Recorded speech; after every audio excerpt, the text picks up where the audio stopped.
Mark, make a change to see a change in your life. As we do every day, we want to see change in Africa. So we visit people to share their stories about Africa, what they think about Africa, what they are doing in Africa to help promote Africa to the world.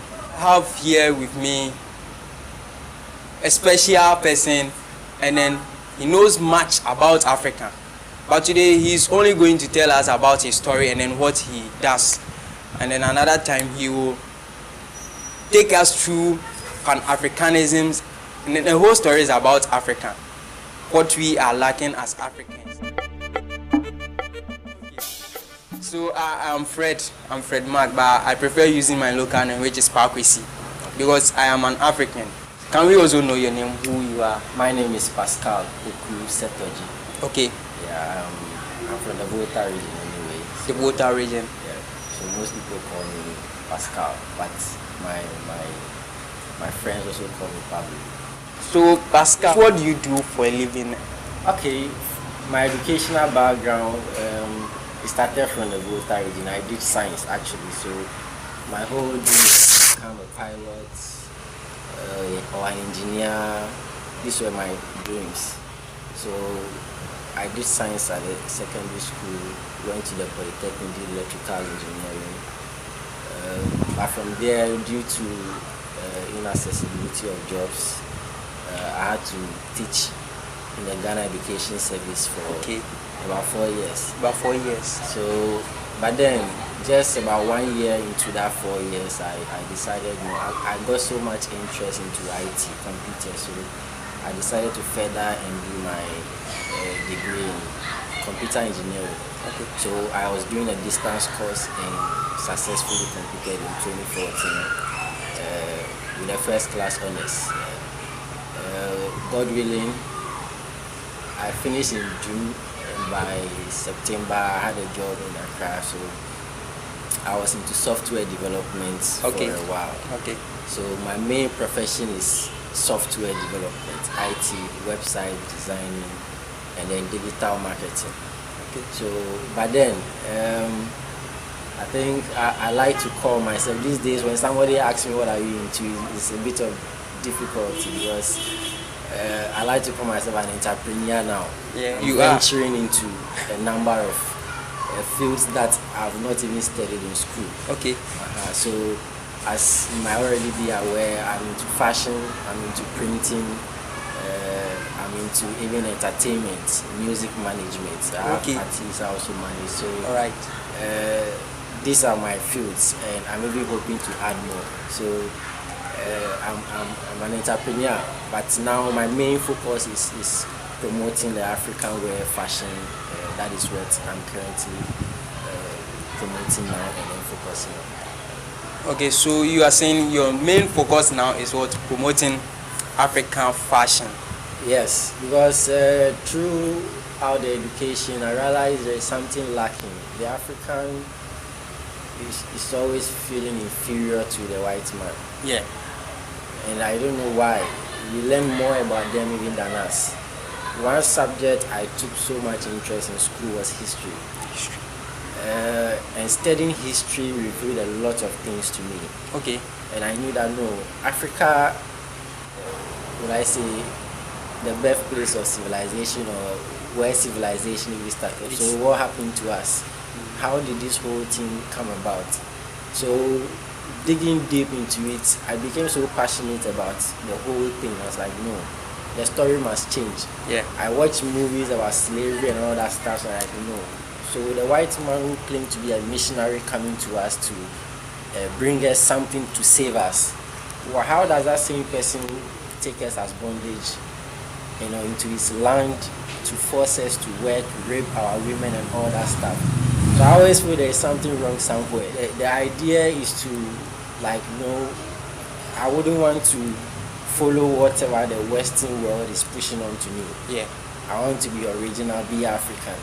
So the whole idea is to change the narrative. So even the clothes, our names, people are even shy to bear local names. Yeah. But we are Africans. We are Africans. If you go to China, the Chinese bear his name. If you go to maybe France or any other country, India, when the person mentions his name, he immediately knows that the person is from this country. But come to Ghana, you can ask hundreds of people their names, and assuming you didn't know them, you will be wondering, where does this person come from? Is he a Ghanaian or an American? Because even the local names, some even twist it into their own style. So I thought, no, there should be a change. There should be a change. Yeah. Maybe that is why we have so much resources, but we are not moving forward. Because we are looking up to the white to give us everything. The food, water, if everything is coming from them. When they tell us what we are doing is bad, then we stop. Okay, so Katanka, let's take this for example. A lot of people are scared to drive Katanka cars because he's an African. But why? Okay, so that still pushed me to say, no, what can I do? What can I also make to let Africa be respected, so that we take our rightful position in the world? Okay, so it means, for me to understand what you are saying, your main reason why of starting this African wear or African design is because you don't want to accept what the white man is pushing to you. Exactly. Education was brought to us by what? The white man. So definitely you have to ignore your degree for you to start African fashion. Good idea, because it is high time we start promoting African to the world. So people doing things like this are those people that they should be given an opportunity to show to the world that indeed Africa is home, so that those in the diaspora will also get to know that yes, when I come back to Africa, I can invest in Africa. There are a lot of things in Africa that I can do to support Africa. Because when you take American, for instance, the place was built by what? Foreigners. Yes. Yeah. By blacks. Yeah, by us, blacks. Yes. So yeah. So we have to promote Africa for them to know that Africa is indeed home. Yeah. So they have to come back and then invest in Africa. And all boils down to the picture the media paints about Africa. Yeah. They paint, especially, I'll have to mention them, BBC, CNN, etc. Okay. They paint a very dark image about Africa. they show the hunger, the starvation, the wars. If there's something good happening here, the focus is not on that. Yeah. Okay, so even our people or the black Americans there, they are scared. The picture in their mind is that Africa is a place that their people are still living in trees and monkeys. Yeah. It's until this internet age that maybe because people are now trying to put things out there that a few are getting to realize that no. Thinking Ghana is like, when you come to Ghana, there are a lot of things that you are not going to get in Ghana because you are enjoying a life over there. So when you come to Ghana, you are not going to. But when they come to Ghana, they notice there are a lot in Ghana which they are not showing on the media. Yeah, that's true. That's what I'm saying, that they don't put, there are people who are living more luxurious lives in Ghana than even someone living in the US. Exactly. I know of one young guy who have built his own city in essence, Sweden or so. So who says that we are monkeys? Okay, so it's really sad anyway. Before the African wear actually even came in, I think I tried a bit of retelling the story. Because most of the history we study in school is about the one that the white man actually wrote in the books. Exactly. How can a foreigner tell you your story? So I started even doing blogging, like to put story about great people, like things that Africans had. But I guess it got to a point, actually, because of maybe I was trying to do so many things, I had to shut that down. Okay. So I was still looking for other ways. Which other ways can I still contribute to help Africa move forward or like become relevant in this world? So, and fortunately, my lady is into beats. Okay, so I was also thinking of how do I also promote the beats. And I said, no, this is African stuff. Why don't you rather push these things? Okay, and another idea was, I was actually even thinking of the initial idea was not me producing them. The whole idea was to like connect. I wanted to be like the platform. I created a website, myafricanwears.com. So the idea is to register people who produce these African stuffs. Okay. The clothes, the beads, anybody that produces anything anywhere across Africa. This is the vision of My African Wears. So that you are going to be a vendor on my site. I will handle the marketing and the delivery. Okay, so that you just produce, I will come and take and deliver and then ship to whoever orders for it. But then I think the problem with we Africans is also was the challenge. Okay. Because a lot of people were skeptical. Hey, what shows you are going to? Because I was asking for something like registration fee, pay maybe 100 cedis. I'll put you on the site. I'll promote, boost, do ads and all that stuff. But people were not interested in paying for me to promote the thing for them. So as you were saying, it's because you are a black man. That is the reason why they don't have that faith in you. Because if a white man should come now and for say, that one, bring me 500 cedis, they will give the money to promote your items for you. They will do it. Yeah, they will do it. Okay, so even before even the Africa way, initially I even went shop by shop. When I finished my school and I was trying to promote my IT company, DNF Software Solutions, the digital marketing aspect. I wanted to find a platform whereby anybody who is running a business should be online, so that we can find you. Because this is the 21st century. Before anybody buys an item, he goes to Google and search for it. If you are not online, your shop can be as big as Walmart, but nobody will come. Melcom is now online, because people want to sit in the comfort of their homes and place orders. So I went shop by shop.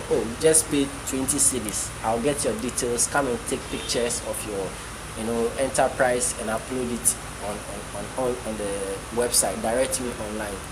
I roamed across several shops. People were not registering. So it's a problem about we Africans that we don't support ourselves. That is the challenge. But then I didn't give up actually. For the fashion, I said I was trying to get those people who produce them and then I put them on the site. Okay. I got just one or two people who registered. Then I picked some item like shirts and placed on the site as well. So there was a time I think someone placed an order and then I called on the person who is supposed to supply it, and it was like it's not available, you couldn't do it or whatever. I'm like, oh come on, let's be serious with business. So I had to buy the shirt myself, send it to a tailor, a roadside tailor, to do the design on it for me so that I sent it. So I decided, okay, the next time somebody does it, I'll just bring it to you to do for me. So I started dealing with this tailor for a while. People place orders, I buy the t-shirts, sent to him, and then he puts the designs like the one you are wearing on it, and then I send it, I ship it to wherever I have to send it to. But our tailor's attitude to sometimes you give them dresses and it will take a very long time before they deliver. When you are doing business like this, you should be on time. The person orders, I need this. You send the shirt to them and sometimes it takes them a week and it's not done. And that is also affecting my business. So there was a day I had an order of about 15 shirts. He charges me maybe 10 cedis for each shirt that he does. So I was like, okay, I'm going to give this shirt to this guy and he's going to delay me. The people wanted it quickly too. So when I went to his shop, he wasn't even there. And they were selling this home use sewing machine, the small type. Okay. And the guy said he's selling it at 1.5. Only the motor is the problem. So if I can give him at least maybe 40 cedis, you could go and repair the motor and then fix it for me.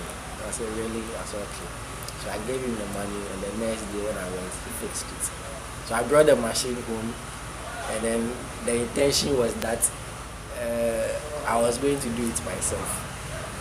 So I called a friend actually to even help, who is in a bit, she studied fashion in school. Okay. But just like our education system is so porous, people go to their school to do fashion, but they can't sew. Yeah. Because they just give them patterns. You see, paper. When we go to our education system, there is also a lot more to talk about. So because our education system, it's all about theory. Theory. We don't do the practical. So after everything, you come out and then you don't know about it. You don't know anything about what you study. When you go to the internet and then search for the best country report a good education system is, you see that it is Finland. Yeah, that's true. The reason being that is, you see, Finland are more into practicals as even than the theory aspect. But when we come to Africa, we are always about the theory. That's true. So if someone knows how to read and then someone knows how to do the practical, we see the one who knows how to do the practicals to be like down, and then the one who knows theory to be up. But at the end, we leave technical education to dropouts or people who don't meet the pass marks. Vocational school and technical schools. It's like the best students go to the science schools and the general. But people who are, they will say they should go, they are the ones that go to the vocational and technical school. And technical education is not respected enough. If there is something to be done in the country, they will hire someone from a different country to come and do it. Whereas we are having people who can do it here. That's true. So we don't respect our own. But the narrative is changing. I think one at a time. So it's like I was saying about the motor. The guy, I brought it home and then I decided, okay, I'll try it. I'll let my friend help me do it. Okay. She was struggling because, like I said, she's half baked. She did fashion all right, but she's the type of person, unless maybe you cut the thing for her, the shape, everything, before she can sew it. But she can't do it by herself. I was like, then why did you go to school to learn? But then I just remember that, when I was a kid, my mom had a sewing machine at home. So anytime I like to go and sit by it and play. So I know how to thread and do some small patches and stuff as a child. So that gave me some confidence, and I was like, why don't you just try this thing yourself? Maybe you could do it. Yeah. I did it. Initially it was a bit crooked, not perfect as I wanted it to be. I sport about 2 shirts, then that was it. I was like, I'll just do it now.